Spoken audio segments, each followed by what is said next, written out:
वंदे मातरम दोस्तों आज से हम शुरू कर रहे हैं करंट अफेयर्स की सीरीज़, जिसमें सबसे पहले लेंगे हम जनवरी 2022 के क्वेश्चंस।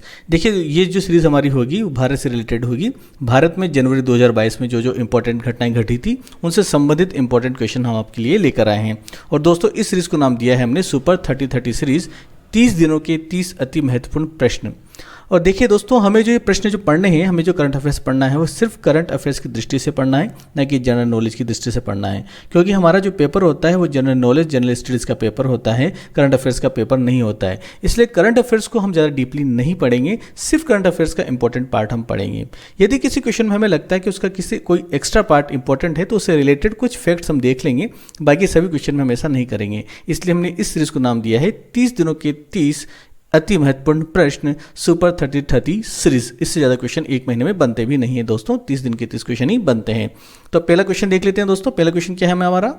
पहला क्वेश्चन यहाँ पर आता है दोस्तों हमारा, भारतीय अंतरिक्ष अनुसंधान संगठन ने गगनयान मिशन के लिए क्रायोजेनिक इंजन कहाँ से सफलतापूर्वक परीक्षण किया? तो प्रश्न पूछा है कि क्रायोजेनिक इंजन कहाँ से सफलतापूर्वक परीक्षण किया है? इसरो ने। तो यहाँ पर हमारा प्रश्न का जो आंसर हो जाएगा वो हो जाएगा महेंद्रगिरी, तमिलनाडु से। कहाँ से? महेंद्रगिरी, तमिलनाडु से। अब इसरो से रिलेटेड हम कुछ फैक्ट्स देख लेते हैं, क्योंकि इसरो एक इंपॉर्टेंट पार्ट है हमारा।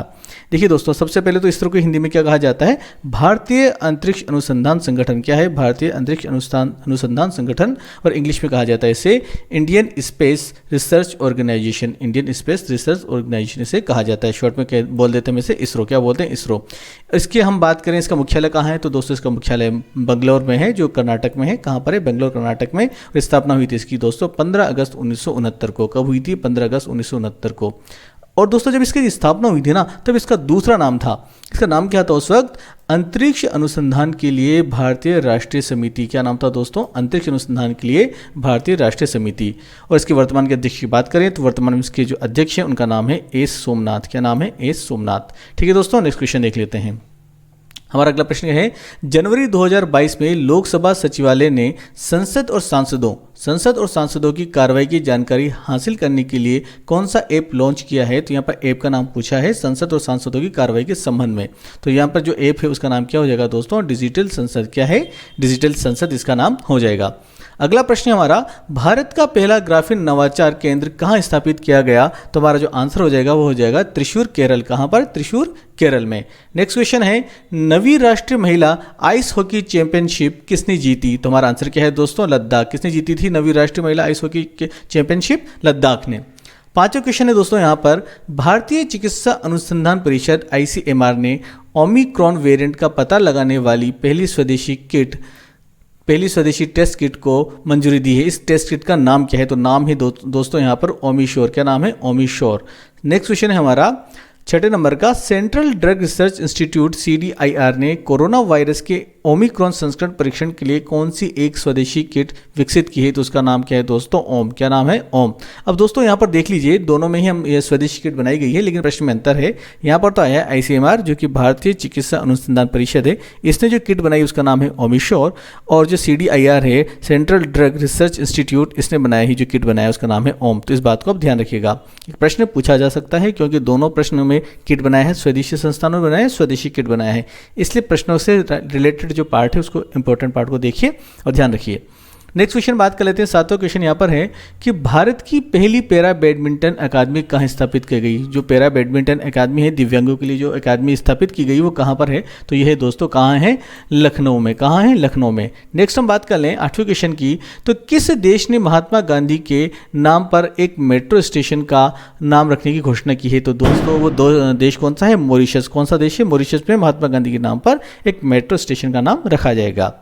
9वां क्वेश्चन है यहाँ पर, फरवरी 2022 में प्रधानमंत्री नरेंद्र मोदी ने स्टैच्यू ऑफ इक्विलिटी, समता की प्रतिमा का अनावरण किया था। उन्होंने एक प्रतिमा का अनावरण किया, वो प्रतिमा कहाँ पर है? तो उसका आंसर हो जाएगा दोस्तों हैदराबाद। स्टैच्यू ऑफ इक्विलिटी का कहाँ पर अनावरण किया गया? हैदराबाद में हिंदी में बोलते हैं इसे समता की प्रतिमा। अब इससे रिलेटेड हम फैक्ट देख लेते हैं, इंपॉर्टेंट पार्ट है ये। क्या है ये दोस्तों? देखिए दोस्तों, 11वीं शताब्दी में एक भक्ति संत थे जिनका नाम था श्री रामानुजाचार्य, जिनकी 216 फीट की ऊंची प्रतिमा यहाँ पर अनावरण किया गया है। और ये दुनिया की दूसरी सबसे ऊंची बैठी हुई प्रतिमा है, यानी बैठी हुई जो मुद्रा होती है उस मुद्रा में सबसे ऊंची प्रतिमा जो दूसरे नंबर पर आती है वो आती है ये वाली प्रतिमा, स्टैच्यू ऑफ इक्विलिटी, और जो है श्री रामानुजाचार्य की, जो कि भक्ति संत थे और समाज सुधारक भी थे। 216 फीट इसकी हाइट है, आप ध्यान रखिएगा। तो नेक्स्ट क्वेश्चन अब देख लेते हैं हम, और उसकी स्थापना हैदराबाद में की थी, इसमें भी ध्यान रखिएगा। ठीक है दोस्तों, नेक्स्ट क्वेश्चन 10वां क्वेश्चन यहाँ पर, मिशन अमानत नामक एक नई पहल शुरू की है, किसने की है दोस्तों? तो ये की है रेलवे सुरक्षा बल ने। अब दोस्तों होता क्या है कि कई बार हमारा सामान रेलवे जब हम सफ़र करते हैं ट्रेन में रह जाता है या रेलवे स्टेशन कहीं रह जाता है और हम भूल जाते हैं या कोई चुरा लेता है, तो ऐसी स्थिति में क्या होता है, जब वहाँ की जो RPF होती है, जो रेलवे प्रोटेक्शन फोर्स जो होती है, उसे जब सामान मिलता है तो उनके सामने दिक्कत आ जाती है कि सामान किसका है। तो इससे रिलेटेड उन्होंने एक यहाँ पर एक नई बनाई है, एक पहल शुरू की है, मिशन अमानत। इसमें वो क्या करेंगे कि वेबसाइट के ऊपर जो सामान, उसके फोटोज और रिलेटेड जो भी विवरण होगा वो दर्ज कर देंगे, फोटोज को डाल देंगे, और जो भी व्यक्ति होंगे जिनके सामान गुमा होगा वेबसाइट पर देखकर अपने सामान को प्राप्त कर सकते हैं वहाँ पर जाकर।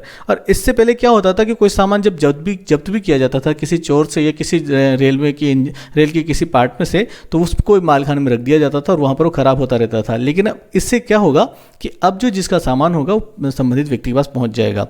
तो इस का जो मिशन जो अमानत है वो किससे संबंधित है? रेलवे सुरक्षा बल से, और इसे शुरू किया है पश्चिम रेलवे ने और रेलवे प्रोटेक्शन फोर्स RPF ने दोनों मिलकर इसको शुरू किया है।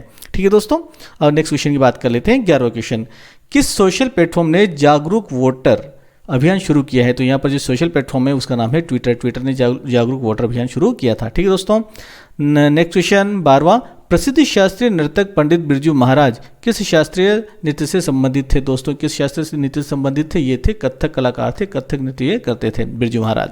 ठीक है, नेक्स्ट क्वेश्चन 13 नंबर का, खादी के कपड़े से बना दुनिया का सबसे बड़ा राष्ट्रीय ध्वज कहाँ पर प्रदर्शित किया गया? बहुत ही इंपॉर्टेंट क्वेश्चन है और राजस्थान के नज़रिए से देख सकते हैं और भारत के नज़रिए से भी, क्योंकि यह क्वेश्चन बनने की पूरी संभावना है। इसमें पूछा गया कि खादी के कपड़े से बना हुआ दुनिया का सबसे बड़ा राष्ट्रीय ध्वज, तो दुनिया का सबसे बड़ा राष्ट्रीय ध्वज कहाँ पर प्रदर्शित किया गया? तो इसका आंसर हो जाएगा दोस्तों जैसलमेर। कहाँ हो जाएगा दोस्तों? जैसलमेर। जैसलमेर राजस्थान का सबसे बड़ा जिला है क्षेत्रफल की दृष्टि से। तो देखिए, ध्यान रखिए, सबसे बड़े जिले में सबसे बड़ा ध्वज ही फहराया गया था खादी से बना हुआ। ठीक है दोस्तों, याद रख सकते हैं। 14वां क्वेश्चन यहाँ पर आ जाता है, जल मेट्रो परियोजना वाला देश का प्रथम शहर कौन सा है? तो यहाँ पर दोस्तों हो जाएगा कोच्चि, केरल। कोच्चि या कोचिन दोनों एक ही हैं। तो कोच्चि जो शहर है वो केरल के में है, और केरल के शहर में जल मेट्रो परियोजना शुरू की। जैसे मेट्रो रेल उसी तरह से जल मेट्रो परियोजना को भी शुरू किया गया है परिवहन के लिए। ठीक है, 15वां क्वेश्चन यहाँ पर आ जाता है, किस देश ने भारत के साथ ब्रह्मोस मिसाइल खरीद को मंजूरी दी है? किस देश ने भारत के साथ ब्रह्मोस मिसाइल खरीद को मंजूरी दी है? तो दोस्तों यहाँ पर इस मिसाइल को जो मंजूरी दी है फिलीपींस ने दी है। फिलीपींस भारत की ब्रह्मोस मिसाइल को खरीदना चाहता है। नेक्स्ट 16 नंबर क्वेश्चन, अकेले विमान उड़ाकर दुनिया का चक्कर लगाने वाली सबसे कम उम्र की महिला है? अब देखिए दोस्तों, यहाँ पर हमने इंटरनेशनल करंट अफेयर्स का भी लिया है क्योंकि ये भी पूछा जा सकता है।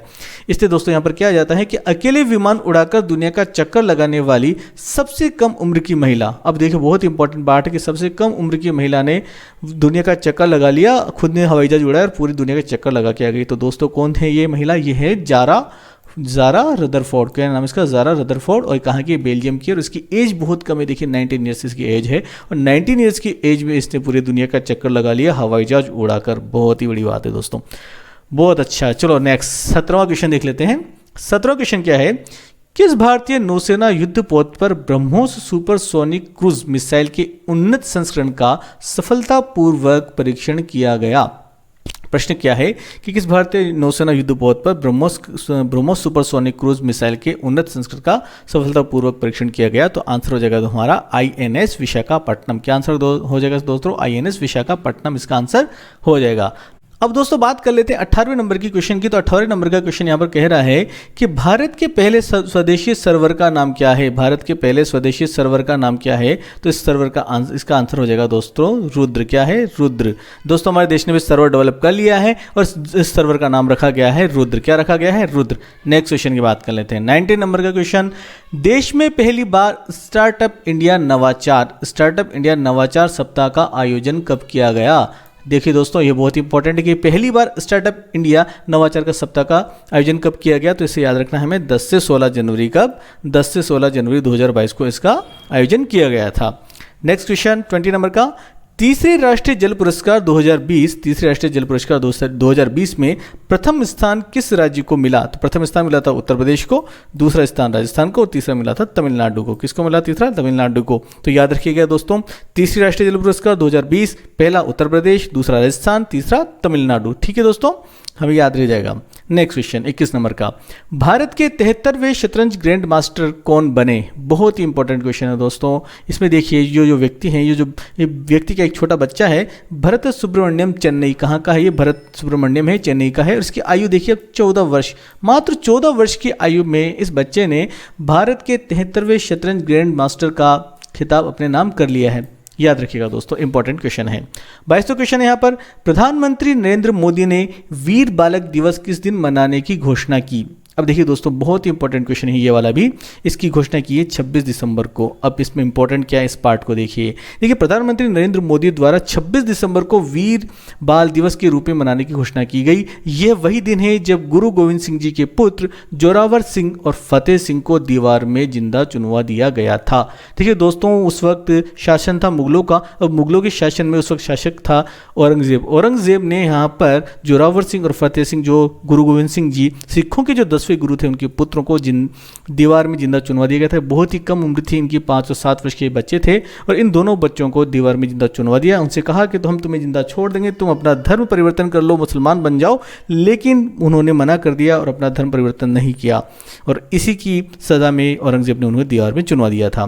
तो इस वजह से इन बच्चों की उस शहादत को, उनकी शहादत को याद रखने के लिए प्रधानमंत्री नरेंद्र मोदी ने वीर बालक दिवस 26 दिसंबर को मनाने की घोषणा की, क्योंकि वो जो तिथि थी 26 दिसंबर की थी। ठीक है दोस्तों, नेक्स्ट क्वेश्चन की बात कर लेते हैं। बहुत ही बहादुर बच्चे हमारे देश में रहे हैं। 23वां क्वेश्चन यहाँ पर है, भारतीय नौसेना और रूसी नौसेना ने जनवरी 2022 में कहाँ पर पासेक्स अभ्यास किया? कौन सा अभ्यास किया? पासेक्स अभ्यास किया।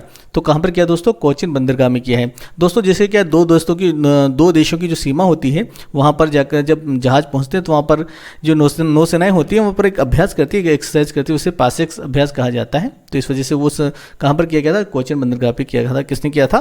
भारतीय नौसेना और रूसी नौसेना ने, इन दोनों ने किया था जनवरी 2022 में। क्वेश्चन आ सकता है।